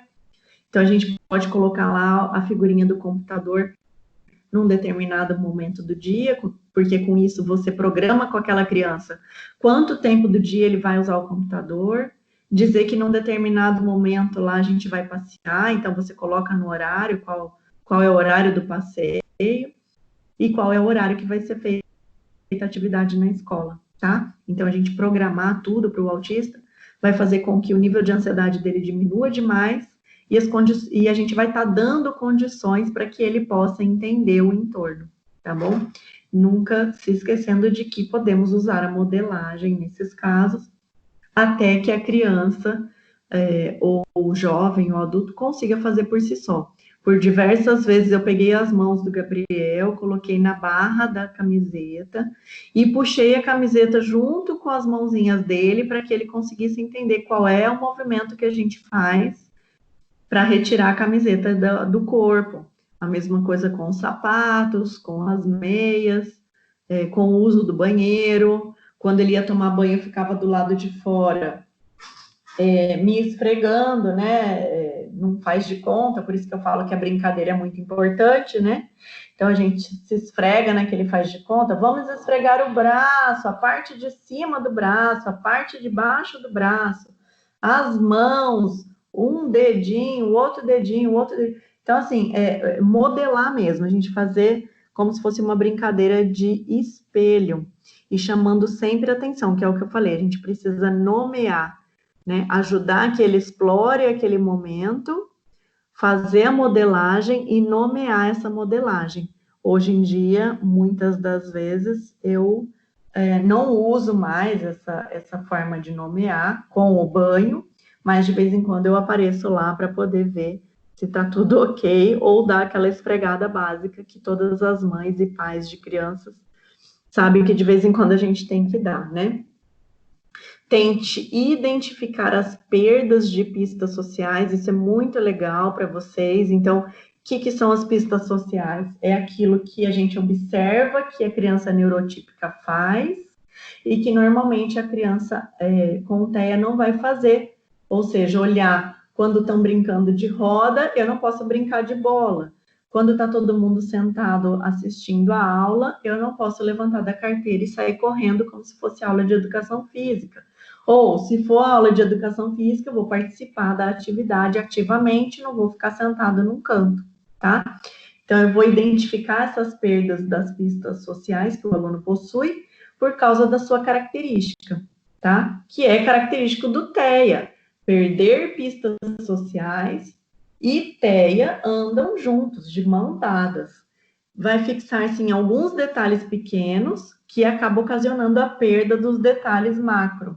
Então, se ele está ali sentadinho na carteira e ele, de repente, fixa o olho num pontinho ou numa palavra que ele escreveu do caderno, ele se perde totalmente porque ele esquece de olhar os detalhes macro que estão acontecendo no seu entorno, né? E isso, evidentemente, vai dificultar a aprendizagem.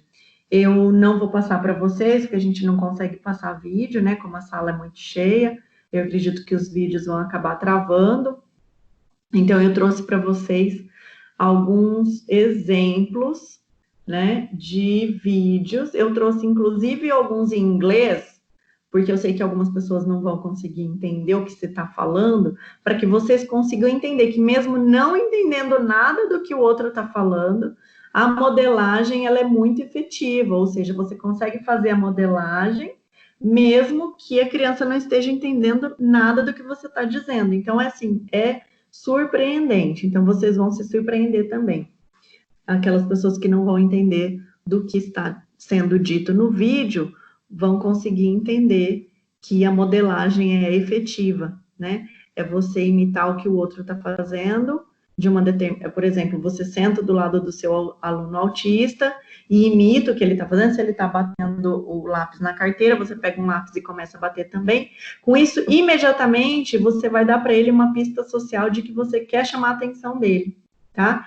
E aí ele vai parar de se fixar naquele detalhe pequeno, que é bater o lápis, e vai começar a se fixar num detalhe maior, que é você, enquanto comandante da sala, né? E a partir deste momento, você pode se afastar deste aluno, bater aquele lápis lá na sua carteira. Para quê? Para que você possa chamar a atenção dele lá na sua carteira, lá na frente, lá na lousa, onde quer que esteja.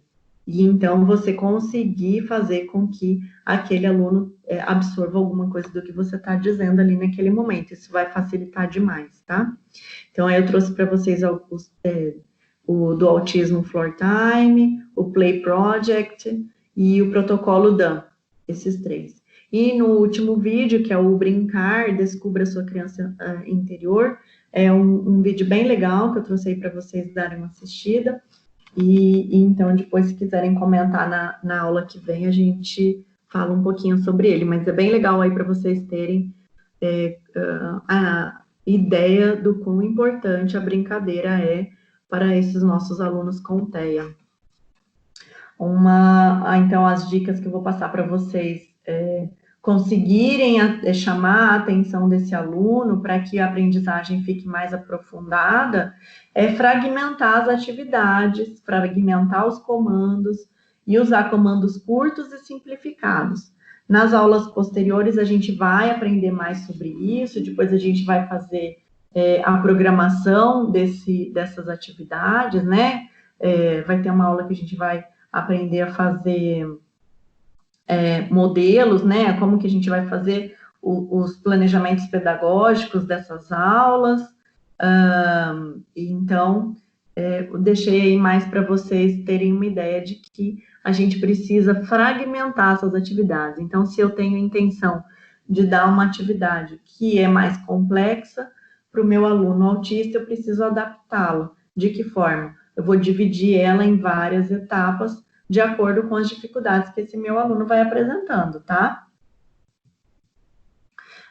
Fragmentar comandos é aquilo que a gente vem falando, né? Quando você vai conversar com o seu aluno autista e você usa frases muito extensas ou vários comandos numa mesma frase, do tipo, Pedro, levanta da carteira, fecha seu caderno, vem até aqui à frente, vamos apagar a lousa, né? Vai ser muito difícil para que aquela criança autista que é fixada em pontos específicos realizar todos os comandos que você mandou. Então, a primeira coisa que você pode fazer é fragmentar isso. De que forma?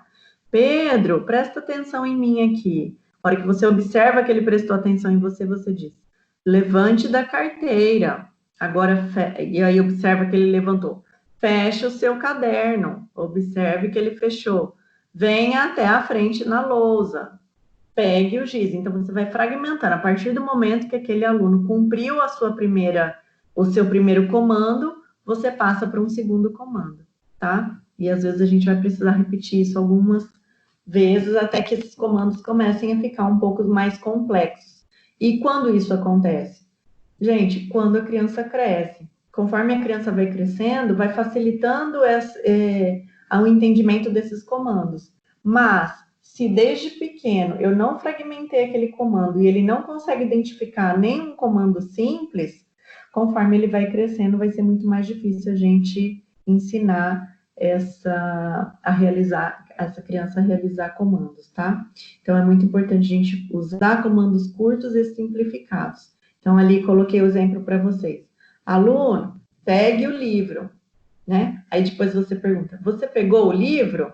Sim, agora abra na página tal. Você abriu o livro na página tal? Sim, então vamos ver a matéria tal, certo? Então, aqui eu fragmentei os comandos, dei comandos curtos e simplificados, né? E a cada comando eu posso ou não fazer a pergunta, pegou o livro ou abriu o livro. Se eu observo que ele abriu o livro, ou até mesmo num determinado momento ele vai dizer, já abri, você pode seguir para o próximo comando, tá? Aí é um exemplozinho bem simplesinho, mas eu acho que dá para vocês estender isso aí para o dia a dia de sala de aula.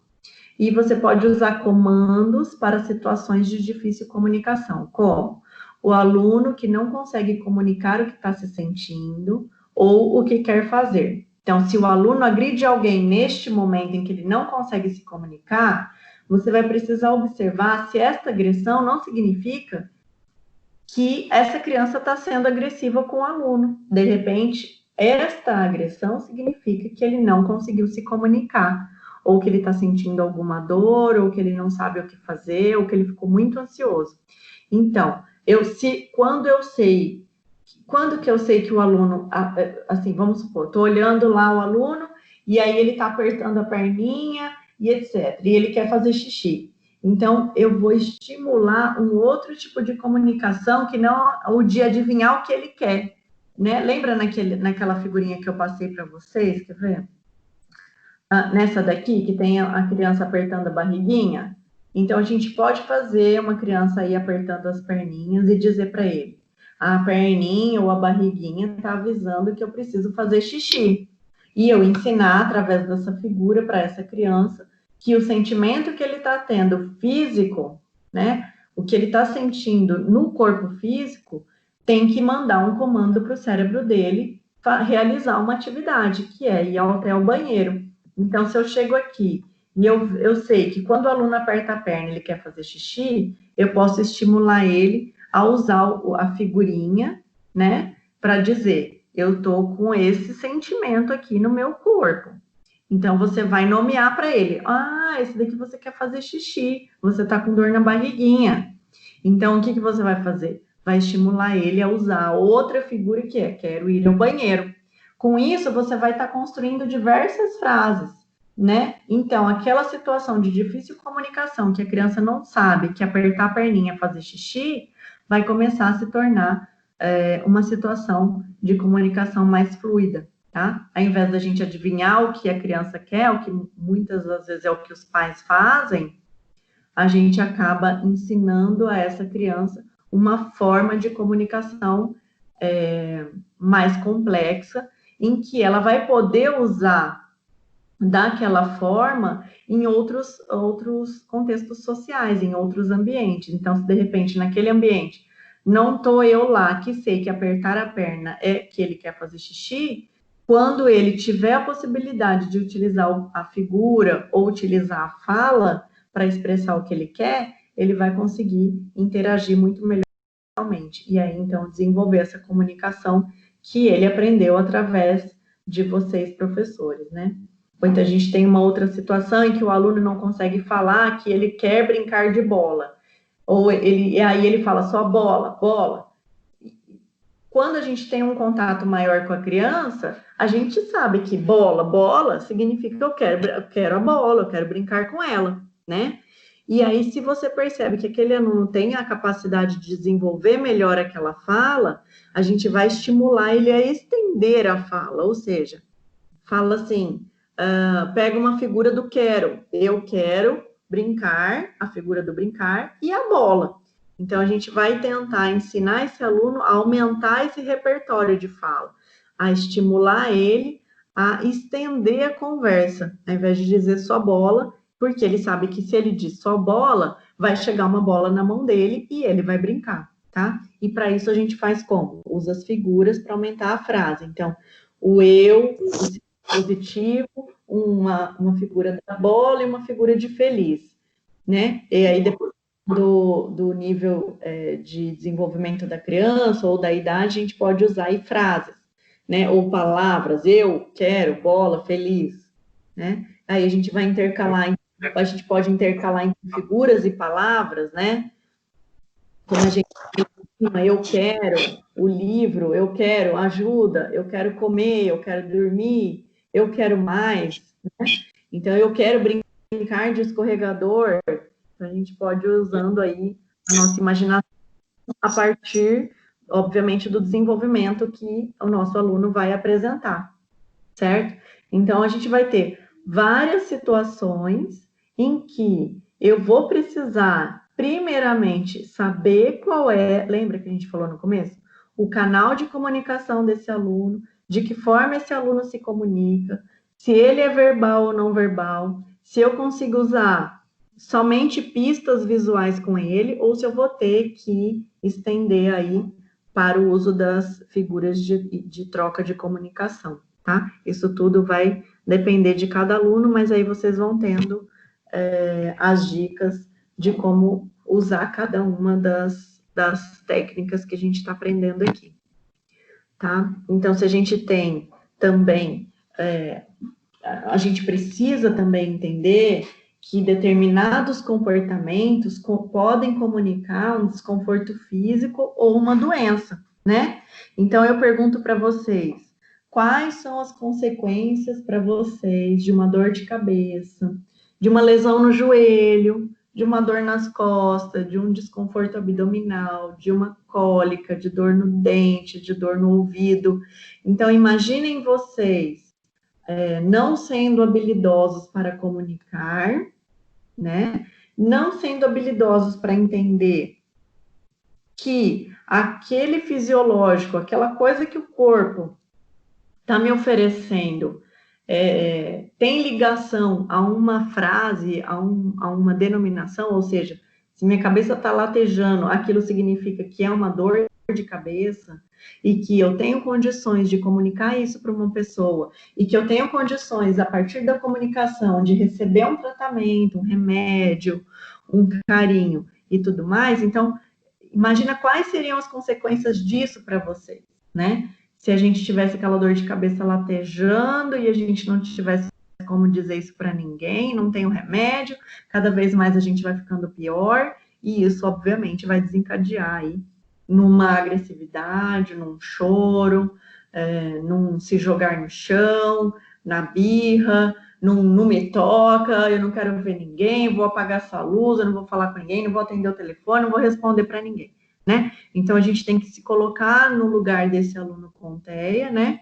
Que não consegue identificar que dor é essa, né? Que desconforto é esse? O que é isso que eu tenho no dente? O que é isso que está dando no meu ouvido? Muito menos não vai conseguir se comunicar com o professor ou com os amigos, né? E aí, então, vai começar a desencadear um sentimento de angústia, de dor, de dificuldade, de ansiedade, porque ele não vai conseguir pedir ajuda, ele não vai identificar, não vai comunicar, não vai falar o que está sentindo e não vai conseguir pedir ajuda. E a partir daí a gente pode ter um ataque de crise, uma crise de grito, uma crise de se jogar, uma crise violenta, né? Então a gente precisa entender que às vezes aquele comportamento que nós estamos vendo, que a gente pode chamar de comportamento inadequado, de uma habilidade inadequada, ela na verdade precisa ser trabalhada, né? As consequências dessa inabilidade vão ser alterações comportamentais, das quais a gente já falou, uma oposição a tudo que você disser é não, tudo que você fizer é não quero, né? Pode desencadear crises, birras, irritação extrema e manias obsessivas, né? Então, a gente vê crianças que têm uma dor de cabeça recorrente, que cria uma mania de bater a cabeça na parede, né? Então, essas manias obsessivas, elas são difíceis da gente tirar depois, porque toda vez que tiver uma pequena dor de cabeça, ela vai começar a se bater na parede. Por quê? Num determinado momento, quando ela bateu a cabeça na parede, aquela dor deu uma sumida, ou surgiu uma dor maior que fez a outra primeira dor ficar despercebida, ou alguém viu aquilo e veio e deu um carinho para ele, né? Então, a gente precisa prestar atenção nisso. Às vezes, algumas manias obsessivas que estão presentes nos alunos com TEA,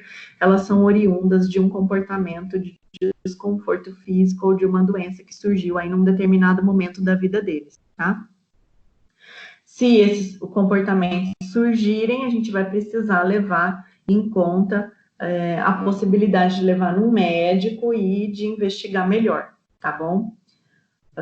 Sempre conversar com os coordenadores e tentar chegar até a família e tentar identificar o que está desencadeando esse comportamento obsessivo, essa birra, a irritação, tá? Considerar o fato da família precisar levar para um médico e investigar melhor o que está acontecendo. A gente pode ver aí refluxo, problemas no estômago e uma série de outras coisas, tá?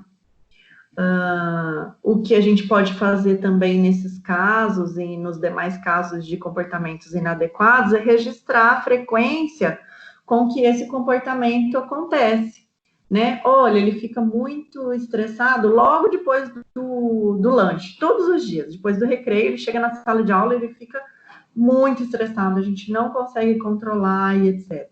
Então, a gente precisa entender que esse descontrole pós o lanche, pode ter uma causa ali dentro do lanche, o que aconteceu, né, no momento do lanche.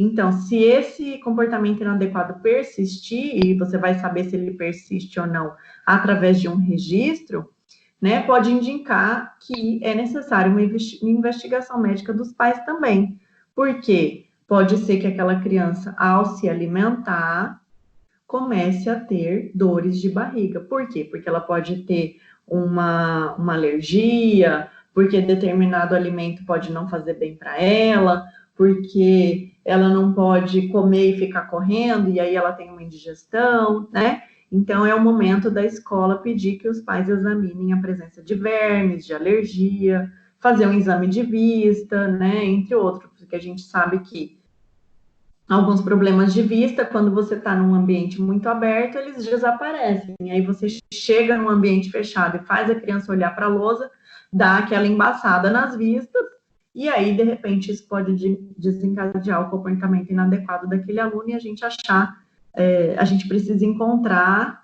qual é esse problema que está acontecendo. Por quê? Se persistentemente isso acontece, significa que a gente tem ali alguma dificuldade fisiológica, tá?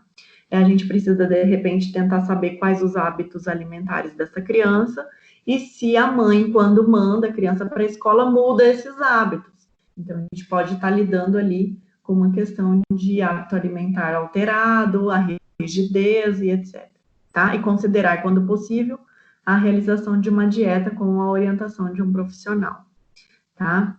Uma outra dica legal para que a gente possa registrar tudo isso e possa se comunicar também com os pais, eu acho muito interessante isso, porque a escola comunica com o pai e o pai ajuda com algumas informações importantes, é criar um caderninho de comunicação, aqueles baratinhos mesmo, de brochura, né? Aí você coloca numa folha o nome do aluno, a idade, depois numa outra folha os pais podem descrever um pouquinho como que a criança se comunica com eles, né? Os professores também colocar ali, olha, aqui em sala de aula a gente consegue a comunicação de tal e tal forma, para que os pais também possam começar a modificar formato dentro de casa, né? Que é aquela coisa que eu coloquei para vocês, de que conforme o ambiente em que essa criança se encontra, né? O ambiente familiar e o ambiente social, a gente vai ter alteração nessa comunicação, tá?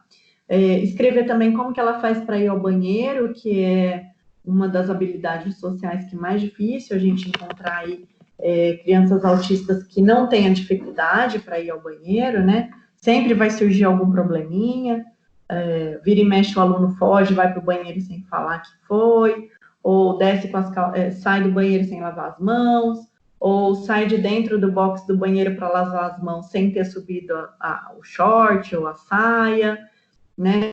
Ou fez de forma inadequada, usou o vaso sanitário de forma inadequada, sujou tudo com xixi e não avisou, não pediu para que alguém limpasse, não deu descarga. Então, assim, são detalhes que podem ser trocados entre os familiares e a escola para que vocês possam trabalhar em conjunto. E o caderninho de comunicação ajuda bastante, né?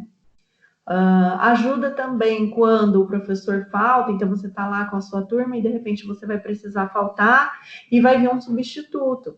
O professor vai bater os olhos naquele caderninho, ver a comunicação que vocês tiveram, quais são as diferenças que aquele aluno, quais são as dificuldades que aquele aluno apresenta, como você lida com essas dificuldades, e aí qualquer pessoa vai poder entrar naquela sala de aula sem que isso signifique um caos total, tá? Pode se anotar quais os brinquedos que ele gosta, para que a gente possa usar isso, né, como temas de interesse na hora da gente ensinar, com o que ele tem medo, né, que eu acho muito legal isso também, porque a partir de então você evita falar no assunto, ou quando for falar no assunto, você pode abordar de uma forma que esse medo não surge, ou se ele surgir, você possa identificar esse comportamento inadequado antes que ele se vire um monstro, né, dentro daquela criança, né, você acaba com aquele comportamento, com aquele sentimento antes que ele domine a criança. Vocês podem escrever como que ele se comunica, né, aí o céu é o limite, ele se comunica de tal forma, com isso, com aquilo, olha, hoje a gente usou pista visual, hoje nós tiramos a pista visual, hoje a gente introduziu um PEX diferente, né, então, isso é muito legal. Hoje nós vimos ele indo atrás de um grupo e abraçando o grupo. Hoje ele chegou em sala de aula e ele cumprimentou todo mundo. Então, essas dicas do caderno de comunicação são muito enriquecedoras. Elas são um momento terapêutico muito importante. E numa outra folha lá, colocar o que ele não gosta que faça, que é muito legal, porque alguns autistas não gostam de escuro, outros não gostam de claro demais, outros não gostam de determinados barulhos, de determinadas músicas, de determinados assuntos. Então, isso vai facilitar muito ali nas trocas do dia a dia, né? Porque a comunicação é realmente uma troca e a gente precisa dar oportunidade para o aluno se comunicar. As dicas visuais tornam mais completa a compreensão das atividades do dia a dia do aluno, né? E aí depois eu vou falar, acabei até esquecendo de apagar sobre os pãs e pandas, eu vou falar na aula que vem, né? Porque eu ia falar muito rapidinho, mas eu vou estender um pouquinho mais sobre esse assunto. E aí eu trouxe para vocês um quadro de rotina, que ajuda sobremaneira o aluno dentro de sala de aula, até mesmo em casa, ou num momento terapêutico, que é você prever para aquele aluno o que ele vai fazer na parte da manhã, na tarde e à noite. E tendo a previsão, a rigidez ela se torna muito mais fácil de lidar. O caderno de comunicação vai trazer para vocês instrumentos para lidar com essa imprevisibilidade, porque aí você já está sabendo como lidar com aquela criança, né? E fazer um quadro de rotina dentro de escola foi a salvação da lavoura para muitos dias de aula sem estresse do Gabriel. Hoje em dia ele já consegue fazer essa rotina de outras formas, e eu lembro vocês que até nós mesmos precisamos da nossa agenda, né? Eu não sei se vocês conseguem viver sem. Se eu não coloco, até mesmo quando eu tenho que colocar gasolina no carro na agenda, eu fico com o carro sem gasolina, né? Encher o pneu, fazer atividade física, controlar quantos dias na semana eu fiz uma determinada atividade, quando que eu preciso voltar ao supermercado. Então, essa rotina, ela faz parte da nossa vida neurotípica de uma forma muito natural.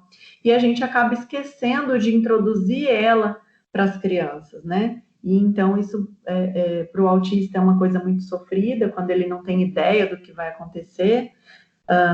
E aí, introduzir a rotina para o aluno autista dentro de sala de aula vai ajudar não só ele, mas como as outras crianças também, tá? A partir daí, com o desenvolvimento do aluno, vocês podem ir retirando as pistas visuais, né? De repente, colocando lá um espaço para que ele mesmo possa preencher as lacunas, que essas lacunas possam ser preenchidas e apagadas. Então, tem uma série de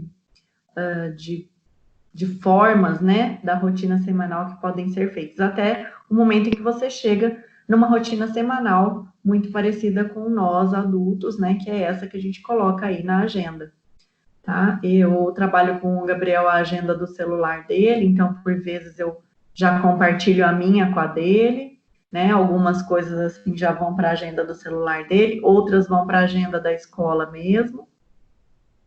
E o nosso caderno de comunicação hoje é a agenda da escola, em que eu coloco lá algumas coisas que aconteceram no dia, do tipo, ele não conseguiu dormir direito, ele estava com o nariz entupido, a gente resolveu assistir um filme até mais tarde, e etc, né? Então, a partir daí, o professor ou o assistente que vai pegar aquela agenda no dia seguinte vai ter uma ideia do que ele pode ou não esperar de alteração desses comportamentos daquele indivíduo e como que ele vai modular a comunicação com ele, tá? Então, a gente tem 15 minutos para 7, nós vamos hoje até um pouquinho mais, para a gente, porque eu não consegui terminar os slides, eu ainda tenho um bom tanto aqui para baixo. Vou passar para vocês meio que rapidamente. Coloquei um passo a passo aqui, tem esses slides aqui até o número 14, ficou? Até o 15, né? As dicas de como fazer os packs, né? Então, aqui, coloque 2 folhas de papel cartão preto, com cola de contato, né? A cola de sapateiro, se vocês não tiverem, pode ser aquela cola de madeira, que ela é bem forte também. Hoje em dia, a gente tem algumas colas que ainda suportam toda a movimentação desse caderno de packs, né? Espalha bem a cola, espera secar por um pouco e deixa grudar. Então, o resultado vai ser os 2 lados pretos, né? Aí vai cortar quadrados de 5 por 5 e cola, aí a gente cola com super bonder para não, porque essa figura ela vai ser puxada muitas vezes, né? Se vocês tiverem alguma outra forma de fazer os packs, aí é só uma dica, tá? Foi como eu fiz há muito tempo os packs do Gabriel, hoje ele já não usa mais essas figuras, eu tento fazer com personagens que ele gosta, mais dicas visuais e menos packs, tá? Eu tento fazer com que ele construa frases, né, mais do que... Então, a gente usa muito a escrita. Então, depois, revela os packs no tamanho 10 por 15, corta com estilete e régua de alumínio para ficar bem certinho lá, mas aí vai do gosto do freguês, tá, gente? Vocês vão colocar do jeito que vocês acharem melhor. Então, cola a figurinha no papel cartão, aquele papel cartão da figura 3 ali, que a gente cortou, tá vendo? A figura 3, colocou lá o velcro, uma parte do velcro. Normalmente a gente coloca o velcro que é mais fofinho, né, no papel cartão, cola a figura, usa feltros coloridos. Por que o feltro colorido, né? Em cada folha desse fichário, a gente vai colocar temas. Então, se a gente vai colocar brincar, a gente coloca no azul, aí vocês escolhem. Na escola, a gente coloca o verde, em casa, no almoço, a gente coloca o vermelho, no shopping, a gente coloca o amarelo. Então, assim, vai ser da escolha de vocês, tá? Então, cada página a gente vai encapar com uma cor dos feltros, tá? E aí, depois, na parte de fora da pasta, a gente vai colocar os velcros em pé e um deitado, tá? Que é onde a gente vai formar as frases nesse deitado. E aí, por aí vai, né? A gente vai colocando as figuras. E aí, tá feita a sua pasta de packs, tá? Então, no fim, aí, eu coloquei para vocês uma opção de comprar aquelas pastas de cartão telefônico e ali dentro você colocar uma série de figurinhas, né? Uma série de outras packs que você pode aí ir aumentando o repertório a depender do seu aluno, tá? Então, para que a gente não estenda mais aí e a gente trunque o nosso assunto, eu vou parar aqui nesse slide. A partir desse slide de pistas visuais, a gente fala a semana que vem.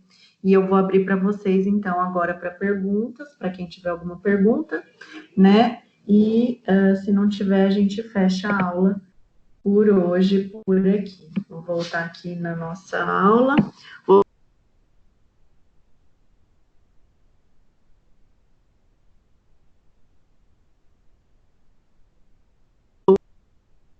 Entra aqui, gente. Mas enquanto isso, se alguém tiver alguma pergunta, eu estou à disposição.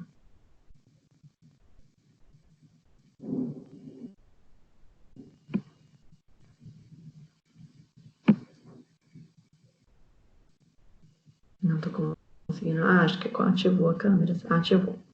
Então, estou à disposição aí para alguém, se alguém tiver alguma pergunta. Ô, Samira.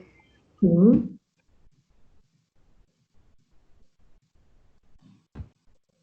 Samira?